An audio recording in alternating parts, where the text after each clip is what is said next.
This episode is brought to you by the dGEN Community Network, media for the decentralized generation. If you want to connect or to check out more great NFT and crypto content, go to dgen.network. That's dgen.network.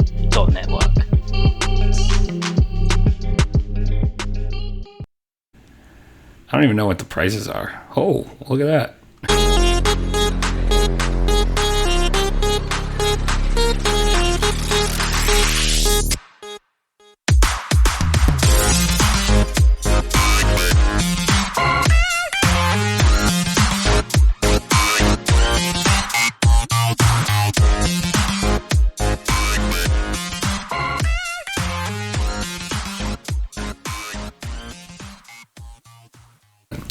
Hello and welcome to Rekt Podcast. I am Bunchu alongside my esteemed colleague and co-host Chamber. Chamber, how you doing, buddy? Feeling pretty groovy, man. Oh, you're so groovy. We were talking before the show how all this week, just in my travels to different cannabis stores across Canada, just picking up all sorts of new stuff. Not the traditional, flower or, weed that you grind up and smoke. I have been getting a lot of that, but just different drinks and edibles and all sorts of different confections. Right now I'm trying one of these. It's like an orange creamsicle THC drink. So you're big into the candies here? Is that what I'm hearing? I like a good candy. Some chocolate. Are you like the Willy Wonka of weed? A little bit. I got a care package from my work the other day, and it had our new gummies in it and some swag. We're big swag people. Apparently, that's the name of the game in the cannabis industry. Oh, really? What's the coolest swag you get? Like, honestly, it's like I feel way too old for some of this stuff. Like, I got these hips. I call them hipster hats. I feel like that's enough of a description to know what I mean. Like it's like Stanzo brand fedoras. Not a Stanzo brand, not that good. Because those are nice. Those are it's got to be quality on my end. Those are nice. Stanzos, they're nice. No, like a Seth Rogen hat. I feel like he wears those a lot. They're like hipster hats. I couldn't tell you what a Seth I feel Rogen like some people, is. I don't know. Like I see these types of people wearing them. I'm not young enough or cool enough to pull it off myself, but my wife stole it from me, and she sports it. So I got some of that swag, a lot of hoodies, a lot of t-shirts. Can't go wrong with a good hoodie. I agree. What else we got? I got some beanies. I got that we don't talk about. No, we don't talk about. So yeah, all sorts of different stuff like that. But and like the cooler, like the designs, the better. Like obviously, but we got some good stuff. So I get harassed to get swag for all these stores that I go see. So most of my days just spending on my computer, just creating orders and shipping it to them. Yeah, when I worked for Sam Adams, swag was also the name of the game. Right? Okay, good. I didn't realize that. And what's funny is I was telling my parents, or it was my parents, I was like, well, now that I don't work there, I always gave it all away. I didn't really keep a lot for myself. And now I don't work there anymore, and I'm like, man, I wish I would have kept some of that stuff. Oh yeah, no, I keep a lot. So I already got like t-shirts and hoodies and stuff. But I think we're bearing the lead because you just mentioned something, and I completely forgot to ask. Or maybe I forgot, but I don't think we've spoken about this yet. You mentioned your parents. Yes. And I know at one point your parents did not know you were full-time. Yes, they know. They now know. Yes, they now know. And how was the reaction? Well, so my dad was super pumped. Like I told him when we were playing golf, and that's a good place to break bad news. Exactly. And so he was super pumped for me, and then. My mom was my mom. Yeah, was she just worried about you? Just worried, yeah. Exactly. So, but it was good. It's been good. It's going well. What were some of your mom's worries? Let's see if we can put them to rest. I'll write her a letter. It's just like not. My dad worked for the same company out of college till he retired. So like, it's really just not what she's used to, right? You know what I mean? 100%. Like stability is, like that you could set your watch to. Not that's crazy. So out of college till he retired. Yeah, not one. What NFT am I minting today? So.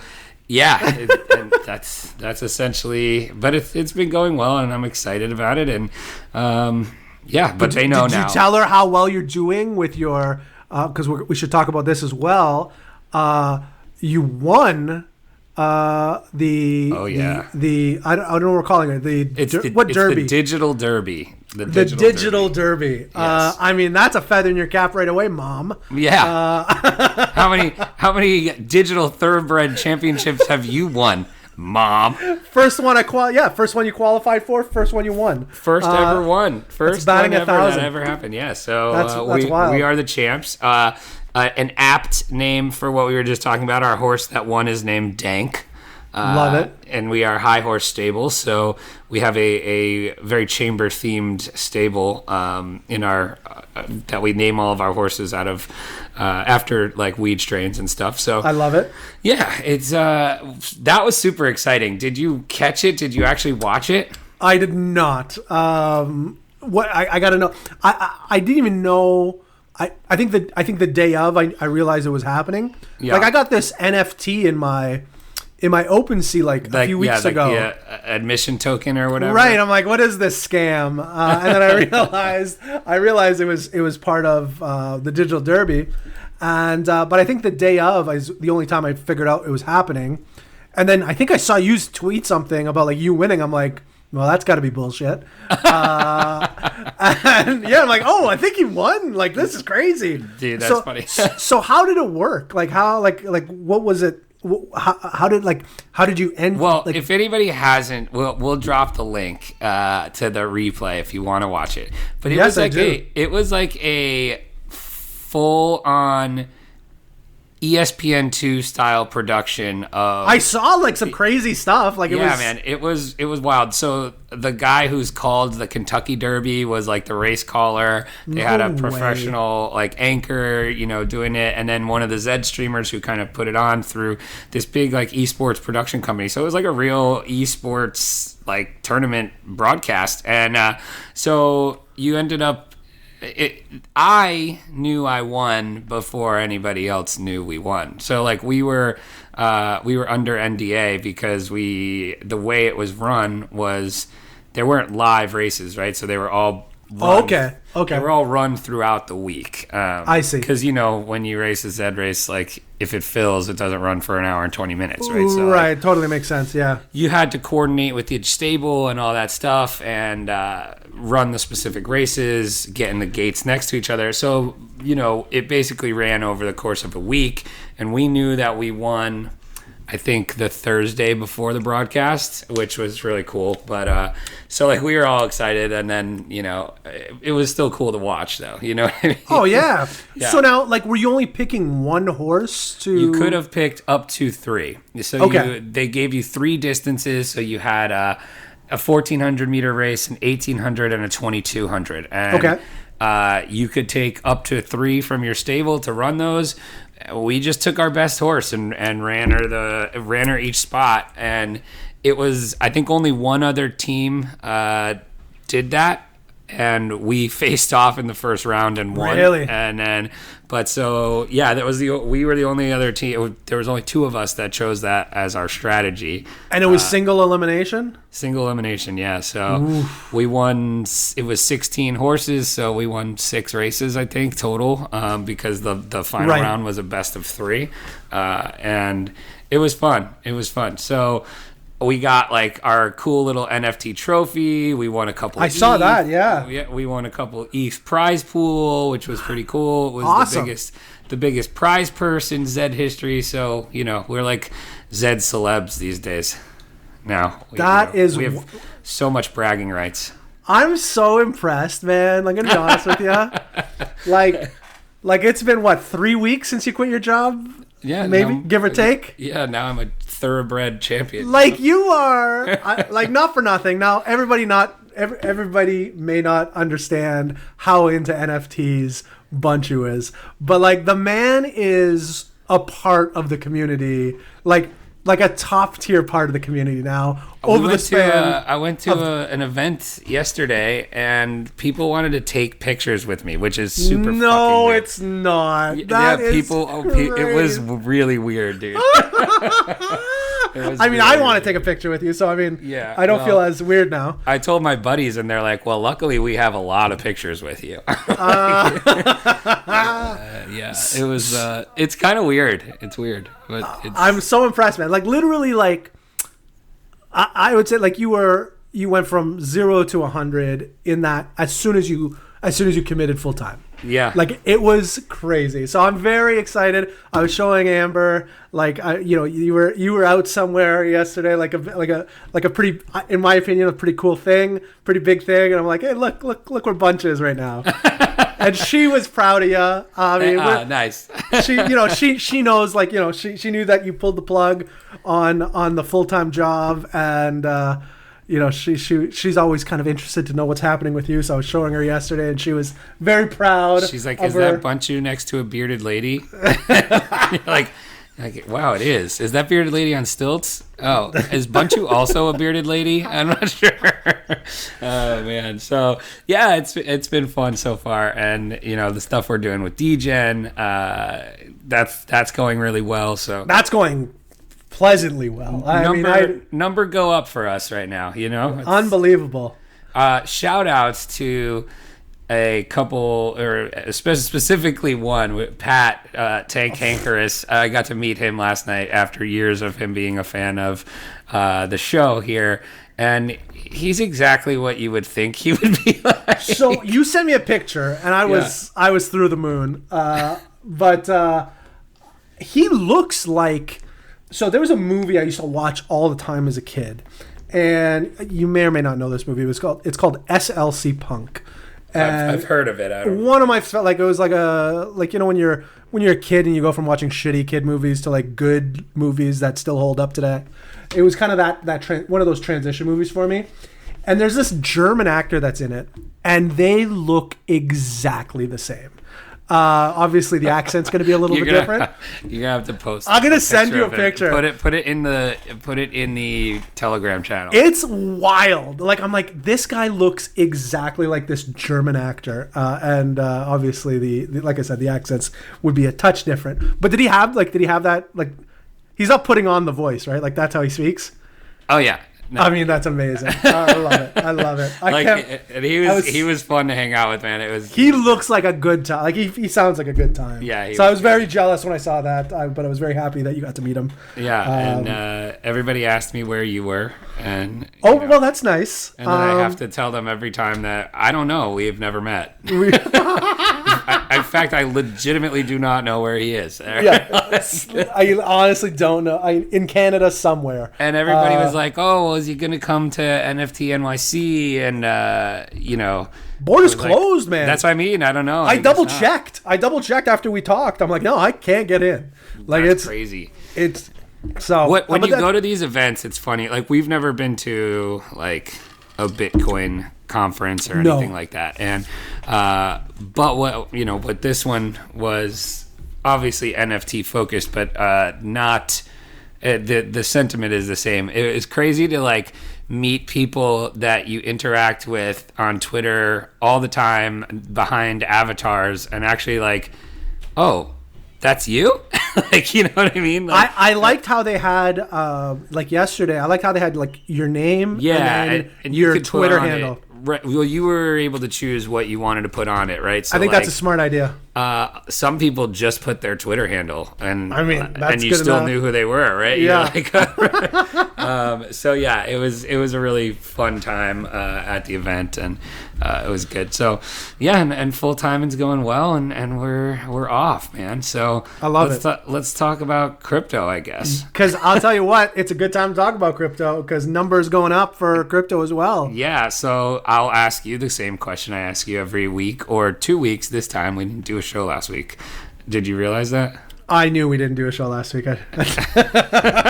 It's been crazy the last little bit. So Dude, hopefully, I know. I feel like it's hard to keep up with everything that. like even doing. today, you're like, oh, the show. Yeah, let's get one in. Yeah, well, because we didn't do one of these last week, and then tomorrow will be Friday. We're gonna do mint condition, and we're like, okay, when do you fit another show? Yeah. You know. So, how do you feel? I feel, you know what? I feel pretty good. Like I'm just looking at the Bitcoin chart right now. You know, we're ranging. The last a little over a week looks like 1, 2, 3, 4, 5, 6, 7, 8, 9, 10, 11, almost 2 weeks of ranging between 43.5 and 48, which is significant. Like I think before I was saying like we need to reclaim 42. And it looks like we're doing that. Now, I could probably see, again, just looking at the chart. Did you enter all crypto markets or what? I still have, not yet. I probably will once we clear 47 and hold over 47. Honestly, I may even wait to over 50. Because I just want to see. What I'm looking for is a pullback to 42 and then a bounce off of 42 and then continuation. But if we don't see that, then I'll kind of look to like 50, somewhere between 51 and 52, somewhere in there. But I mean, I think you could get in now, and I wouldn't be too worried about it. To me, the downside to 13K is, knock on wood, but I mean it's almost non-existent now, in my opinion.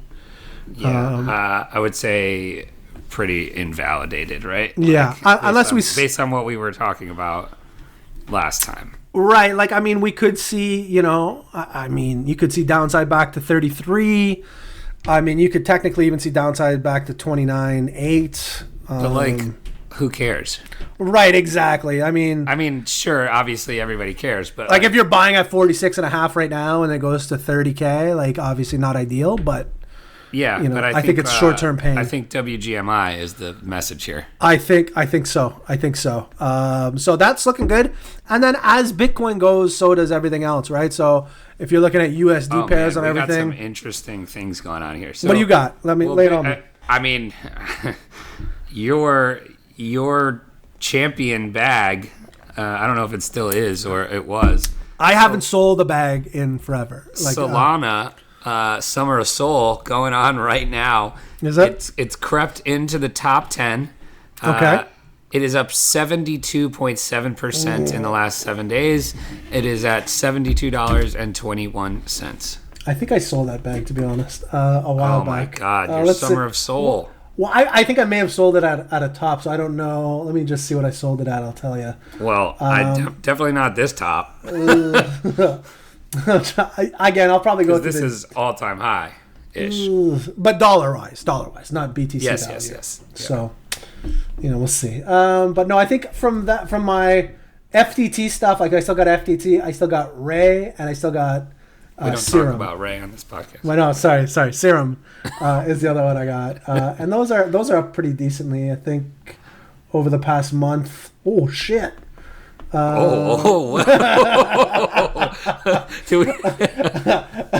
they're up pretty good.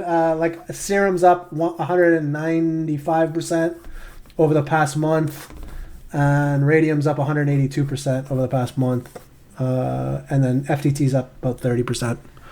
Crazy. So yeah. The other crazy one is Cardano has crept into the top 3 with a 27% move. Yeah, sneaky little Cardano. $2.28 Cardano. So what's out? Ripple obviously is where now? So I was just looking for that. Oh, XRP at $1.18. Yeah, that's a significant 18% this week. That's significantly down in the ranks, though. Yeah, I mean, it's been 3 for forever. God, forever. Right? Mm-hmm. Since I feel like Litecoin was 3 at one point, and then Ripple took over. Litecoin was 3 when we were when we first started, maybe? virgins. I mean, I guess we're still our virgins that read. Yeah. Just not crypto virgins anymore. Yeah, just not crypto virgins anymore. But yeah, I mean, that's kind of state of the union here. We got 42.3% Bitcoin dominance and a total market cap of, over 2 trillion. What? I feel better about this 2 trillion. I'm going to be honest. Yeah. This is all right. Yeah, okay. I do feel better. I think the second run is always best, right? Like the first. Well, triples is best. Well, you're right. Triples is best. I mean, it is. I mean, now it's safer. It's safer, is what it is. Yeah. Well, I mean, if something happens to any of the other ones, you have a pristine one. You got one in the garage. Yeah, exactly. I've got triples of Solana, triples of Bitcoin, triples of ETH. Oh, did that? What's that? Yeah, all right. That just went through. Good. That's good. I got triples of FTT now, which is good. That's nice. I hope Swayzine's listening. I hope so too. I hope anybody that actually gets our fucking references is listening, because it would be really sad if not. I should say too, like the best part of going to all these stores, like imagine what it would be like just visiting weed stores all the time. Like think of the people that work there. Like it's exactly what you think. And I would say about 75% of them have like Netflix playing in the background. Nice. Like so like you go in, it's like usually like The Office is always playing. Like it's weird. Like The Office is always playing. And one guy's like, oh yeah. Like office hours, we play The Office. So like 9 to 5. And then after 5, we'll play kind of whatever we want. And I'm like, office hours for The Office. I get it. So look at that. I was shilling, I think you should leave. And one of the stories, like they knew about it. Like they only knew like a couple sketches. I'm like, you got to dig deep into this. I said, trust me, it's what you want. I mean, is there literally any better job for you in the entire world? I don't think so. Like people ask when I come home, like, how was your day? I'm like, how the fuck do you think it was? It was amazing. It was amazing. Phenomenal day. Like I come home with like little gift bags of weed. And like, what is your stress at work? Like 0%. Like it's 0% stress, man. Like even like you were a rep, like you have to do some sort of like daily tracking and all that kind of shit. Yeah. Minimal, buddy. I don't even have to like log my store visits. Huh. Like all I have to do literally is just any new. So there's certain products that we want to make sure that they have, like their key, your KPIs for the month or whatever. Yeah, sure. But the KPIs are literally just make sure they have this, and this. And you're just going in and you're double checking their inventory. Not even double checking their inventory. You're checking the website because the website gets updated by the government. So like if they have it in stock, like it'll pop up automatically. So I'm literally just like checking their website on my phone before I go into the store, seeing if they have the things that I add them to like my iPad, like a little program that we use, and then basically go into the store and talk to them, shoot the shit, and then bring up like the 1 or 2 things that they're missing, and then they usually just order it right in front of me. Like it's amazing. That's it. While you watch The Office. Yeah, while we watch The Office and talk about other Netflix shows, and then I do that about 7 or 8 times, and then I go home. And then I buy some weed and some stuff while I'm out. Like it's amazing. I can't. It's fantastic, and I get to listen to podcasts again, like uninterrupted. Yeah, you know what I mean, like being in the car. Yeah. So that's also a plus. So yeah, 10 out of 10, man. 10 out of 10. Fantastic. Shall we? Yeah, let's do it. Let's get to the news.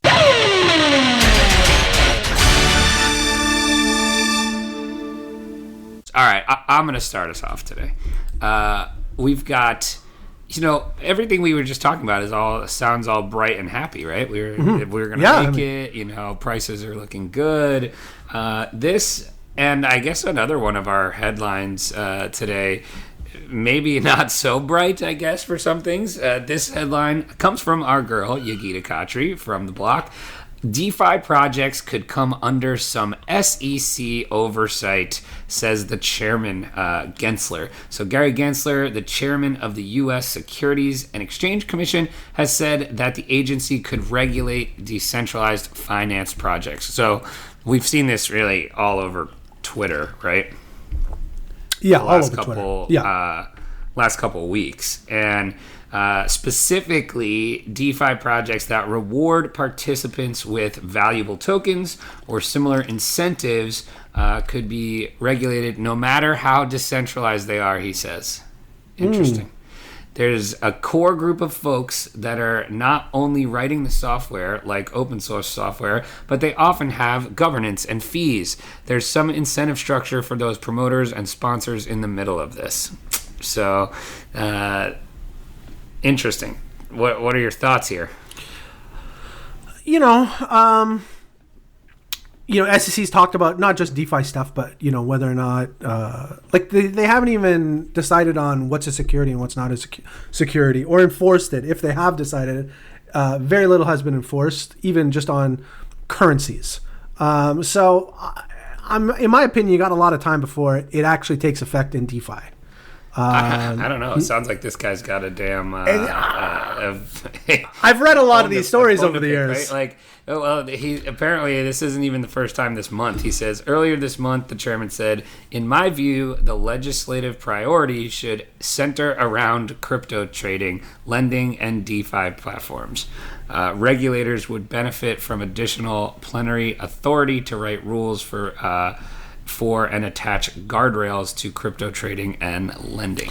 So I guess I shouldn't say that. So I guess it could affect, because I'm just thinking back of when we made our predictions at the end of 2020 with... By the way, Monero, nowhere to be found. Well, that's my point. But I did, Ledger did reach out to me, and he's like, have you gone back and listened to that episode yet? I'm like, no. He's like, I'm pretty bang on.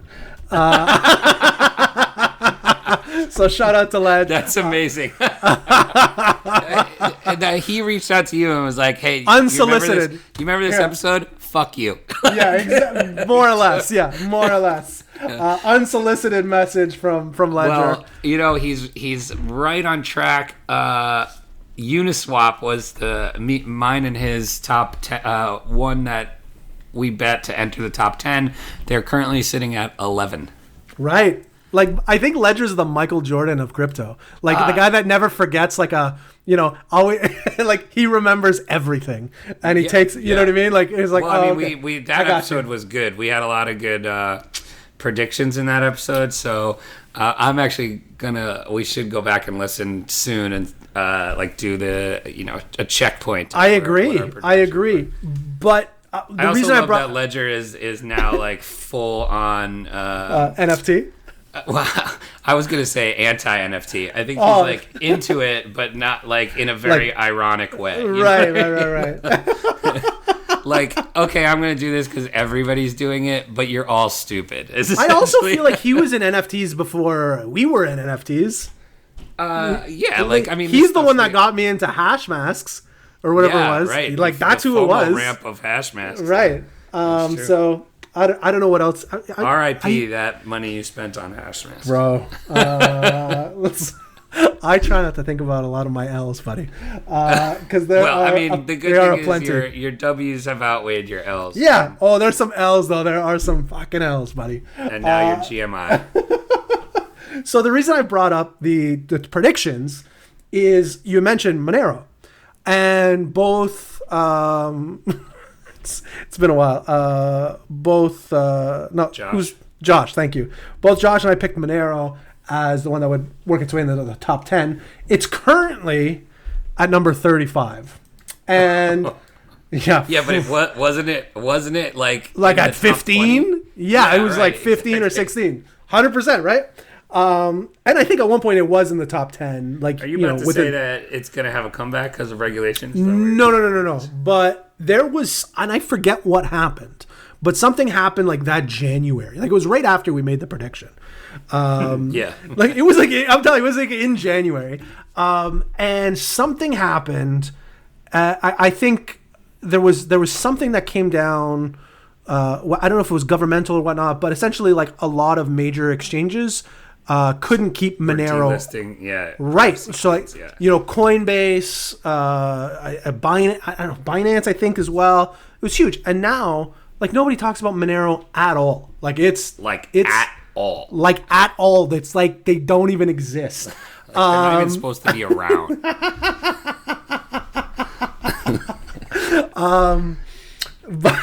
But yeah, they're just it's nothing. It's a nothing coin now, and it had so much potential. I would say more potential than any of these DeFi coins we're talking about. So, I mean, that all being said, if there is something similar to that comes down... It's kind of a bold statement you just made there. Like a lot of bold... You'll have to be more specific. But yeah, like if at any point they do come down with some sort of like, you know, regulation or whatever they did to Monero, if that happens to DeFi, like you're going to see, you know, the Uniswap, or maybe not Uniswap, but like Sushi Swap, I feel might get into, but there's a bunch of like DeFi coins that will either be delisted or, you know, made, you know, like illiquid. So it's going to be tough, man. So in that sense, it could happen and it could happen quickly. But I just feel DeFi is not at the top of the list. I feel like they got to get shit taken care of with, like, you know, with Bitcoin and Ethereum and all these other things that they haven't really defined yet or put proper regulations on. So I don't know. Yes and no. Welcome to Rekt Podcast, where we sit on the fence like all day. So yeah, it's interesting. We'll see what happens. I got one here from the man, the myth, the mustache. Yeah, the man, the myth, the mustache. Frank Sparrow. Since its public market debut in April, crypto exchange giant Coinbase has stockpiled around $4 billion in cash to prepare for a possible regulatory crackdown. Oh, weird. And so-called crypto winter. The firm's chief financial officer told the Wall Street Journal. Ooh, WSJ. I'm pretty sure that's how they say it in the office. Like, I'm pretty sure, right? Yeah, all day. Quotes, we want to ensure that we maintain those cash reserves so that we can continue to invest and continue to grow our products and services in the event that we go into a crypto winter, Alicia Haas said, referring to the extended drawdown in market activity. What is Alicia doing with this FUD? I am not here for Alicia's FUD. No, she's trying to buy a bag, man. She's trying to buy that bag. And Gary Gensler's in this one too? He is too. Gensler! The reserves, which amounted to $4.36 billion as of June 30th, could help the firm navigate potential regulatory risks brought by the SEC Commission head, Gary the Gooch Gensler. Oh, man. How did you find out his high school nickname? Everybody knows the Gooch. Gensler, son of a bitch. I think the drink just kicked in, guys. Just for the record. Gensler recently said that the decentralized finance projects are not immune from regulatory oversight. The Journal. I wonder where we've heard that before. Weird. The Journal reported that on Thursday. Coinbase facilitates trading in a number of decentralized finance coins such as Uniswap, Aave, and Sushi. So I was right with Uniswap. Coinbase's second quarter brought in more than $2.2 billion for the firm compared to $186 million during the second quarter of the previous year. So just, that's a crazy amount of money. So, yeah. I mean... Gensler! Oh, man. Do we have a new nemesis on the show? Yeah. Gary the Gooch Gensler. Gary the Gooch Gensler. That's what the show is about. Like, you know, welcome to fucking Rekt Podcast, where everything is made up and the points don't matter. They do not. What do you got for our last story? Too funny. NFT story, of course. Of course. One Confirmation backs new NFT startup built for music artists in a $2.2 million round. So this investment firm, One Confirmation, is backed by Peter Thiel and Mark Cuban, and they announced Thursday investing in this project catalog, right? So they raised... in late June, $2.2 million. And what I thought about this was, you know, not necessarily the fact that the amount of money, right? But right. We've talked about this recently on how we were interested in how potentially music is going to be brought to the NFT space and how NFTs are going to work with music, right? So the quote here says, "We think music needs its own space both aesthetically and functionally. So artists want to drop their music where people are coming to listen to music on a platform built for it," right? So this is going to be a platform for music NFTs specifically, and artists are going to collect 100% on primary sales and then collect creator share on secondary sales as well. So I'm interested in what's your take on music NFTs? That's obviously we're a little bit more plugged into NFTs than we were a few months ago. I'm not that. I feel like we're getting to a lull in NFTs as far as like what's hot, and in my opinion, I feel like what's new rather. Like, yeah, right. Like I feel like it's like how many 10,000 piece generative projects can we mint? Too many is the amount. Too many. Ledger would be proud of us saying that. Yeah, I mean, it is what it is, right? And like the metaverse stuff works. Actually, Drew Crit at DeGEN DRU, Network? Yeah, he put out a great article. I'll put it in the show notes. But he put out an article on like kind of I forget how he phrased it, but basically what's hot and what's not in NFTs. What do you say? It was inspired and maybe retired. I forget. But it was a good article. But he was kind of saying the same thing. Like, okay, here are some of the cool things that are good. It's tired and inspired. That's what it was. Tired and inspired. Like the normal saying. Is that a normal saying? Like that. I'm not plugged in like that, man. I'm not plugged in like that. It's been a while. It's been a while since I've been on the outside. But yeah, he put out a great article. Yeah, kind of highlighting what we're talking about, like what's tired essentially and what's inspired, like what's doing good. Like he one of the cooler things where like NFTs are donating pretty big portions of their raise and their their all the business from OpenSea and they're giving them to different charities. I thought that was but that can't be, that's a sweetener in my opinion. That's not the main point of the NFT. So, but yeah, I mean, to me, music is the next logical big wave. Like we had, I feel we had like fine art and then we had degenerative, the profile pics and, metaverse stuff was popular, the racehorses with Zed-Run, obviously, I think, in my opinion, still popular. And we haven't been flooded, and I think that's the biggest difference, is we haven't been flooded with those types of things. Like I don't even think we have one other one. I know we're gonna have what's the name of the project we're having on Mint next week? Riot Racers. Yeah, like Riot Racers. To me, that's the only other similar project, and it's not even technically out yet. I don't think. How about parallel cards? Parallel.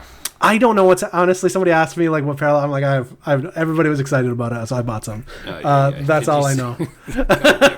You are welcome to Rekt Podcast, where you are tired and I am inspired. Yeah, 1,000%. Yeah, 1,000%. Oh my goodness. No, totally. I think music. It's just the way. So the NFT technology can change and disrupt the normal music industry, right? Like, imagine getting like an original, piece of music, like an original piece of music that was first, published on the blockchain. I don't know how they would do this, but you know what I mean? Just like a Kanye, like a 30-second Kanye thing, or like a minute. Can I send that one back? No, I don't know what you like. I'm talking to the masses. But like, imagine like Jay-Z had like a 1 minute, little song or whatever. That's what they're called, right? Little songs. Yeah, I think so. But like something that was Yo, published. How many little songs you got on this album? I got like 17 little songs on this album, man. Well, I get what you're saying, but and also just like ownership for the creator, right? Like, right totally. Now it all goes through a music label, third party. What if it doesn't have to be like that, right? Like we saw, Radiohead way back in the day where they were like one of the first bands to put out an album by Digitally? themselves, right? And through their website. And that's right. They actually basically gave it away for free and said, "Hey, you can pay us what you want." Unlike what Apple did with that U2 album that just appeared on. Fuck that! It's still on my. I think it's still on my iPhone. God damn it! The only thing I want less is Bono. Like, look, fuck Bono. Oh, God. Just the worst. Just the absolute worst. What an invasion of privacy. It was it was an offense to the senses. It really was. Like, I didn't download this. Yeah. What is this shit? What do you mean I can't get it off? It doesn't delete? Wait. And it's Bono? Son of a bitch. Oh, my goodness. Yep, that's funny. But that's our news. So that will do it for the news today for us.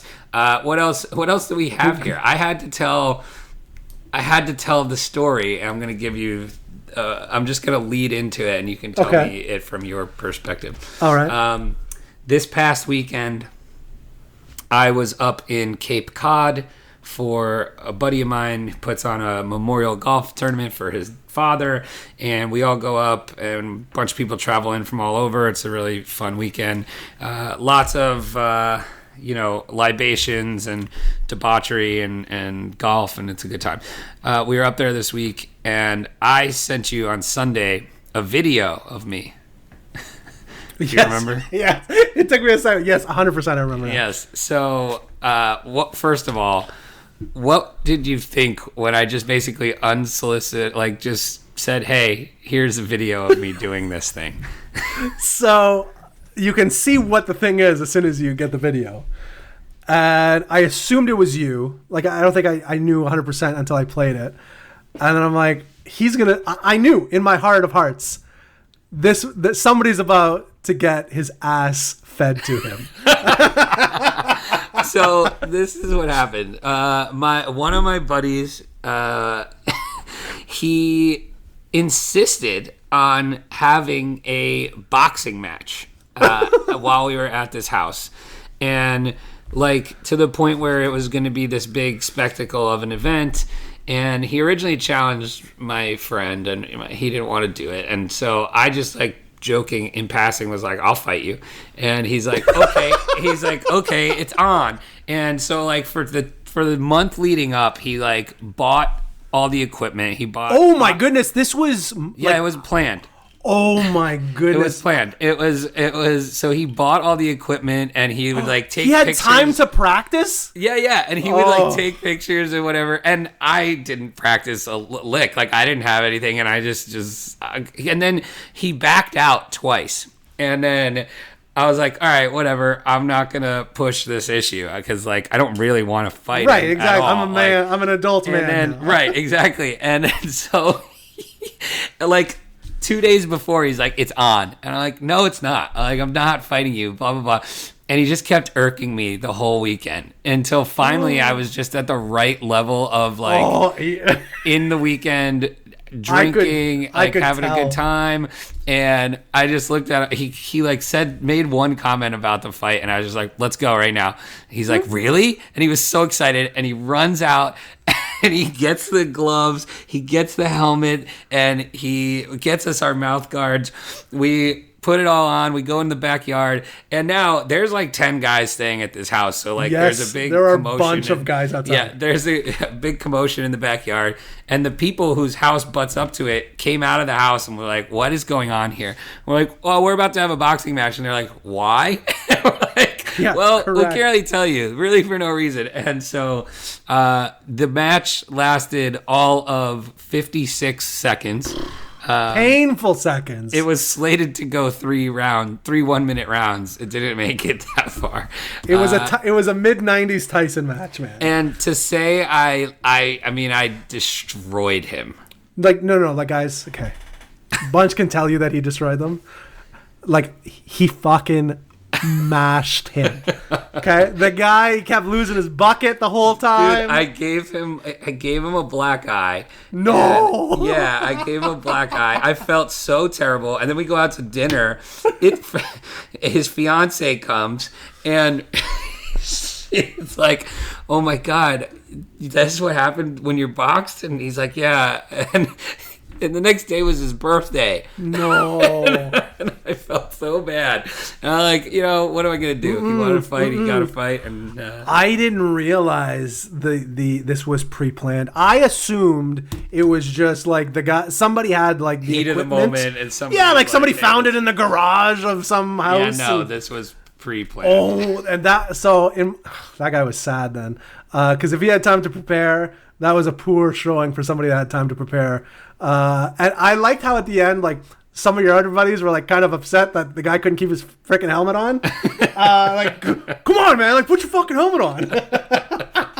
My favorite is like literally within 5 seconds of the match starting, I gave him like this 1-2 combo. Oh, there was a couple of those, and all my buddies are just like, holy shit. Yeah, like I'm like, whoa, like there was like a couple like thunk thunks. I'm like, whoa. It was not my I'm not a fighting person. I didn't want to fight him, but like he was pushing it, and absolutely, I was like, man. all right, finally, let's do it. And so I sent you that video, and I was scared afterwards. I'm gonna be honest. So like I'm glad there's a border between you and me right now. No, so that was what my big story over the weekend. That was wild, man. Like I feel like if this was me, I don't know, man. I don't know. I don't think the video would have looked as good. I feel like I would have got my bell rung. Like I even if somebody, reach you. I no, not even you, but like if somebody was challenging me, like you know what I mean, like some arbitrary guy. I took the fight to him. I went yeah, right you at did. him. I'm like I don't know. I guess like I do get upset. Like that's the problem. And I was telling, I forget who I was telling this to, but someone's like, oh, you just must have like kicked the shit out of kids when you were like when you were young. And I'm like, no way, man. I was like I'm taller than people. Fought, ever. Like I'm taller than people now, but like when I was a kid, like I'd say like 12 and under, like I was. It would be like if I was 7.5 feet tall. Like that's how much. You know what I mean? Like that's how much bigger I was, and like it was. So I was it was the so same for scared. me, except I just never grew ever again. Like, and I was this height in 8th grade. Yeah, you were. Yeah, like you were a wrecking crew. Yeah. But I was so scared to hit anybody. Like I could imagine, like it would be the equivalent of like a 15-year-old hitting a 10-year-old. You know what I mean? Like unfair. So I was always scared to like really hurt somebody. So I mean, I got into fights when I was like older, but like as a kid, I was so scared, and I'm still kind of scared to hit people. Like I'm like I don't want to hit somebody really hard because I feel like it would really hurt them. You know what I mean? But Bunch did not give a fuck about that, and he tattooed somebody on his birthday. When you put it like that, it sounds so bad. It was Lance. I was listening to one of Lance's spaces. I forget his handle, but he said something, and he pulled me up to talk, and we were chatting, and he said something like something tinted his windows. I would have tinted his windows, and I'm like, do you mean you would have hit them in the face so they have black eye and you're calling that tinting his windows? And he's like, yeah. I'm like, that's the best line I've ever heard. So yeah, tinting somebody's windows is a line I'd never heard before until a few weeks ago, and I think is the best line for giving somebody a black eye. So you definitely tinted that guy's windows last weekend. So good for you. It's nice to know you got it still, I think, at the end of the day. Oh, for sure. It's a good feeling. Like I was a prohibitive favorite in this. Like you weren't gonna find somebody that was gonna bet on him to win, really. Right. Okay.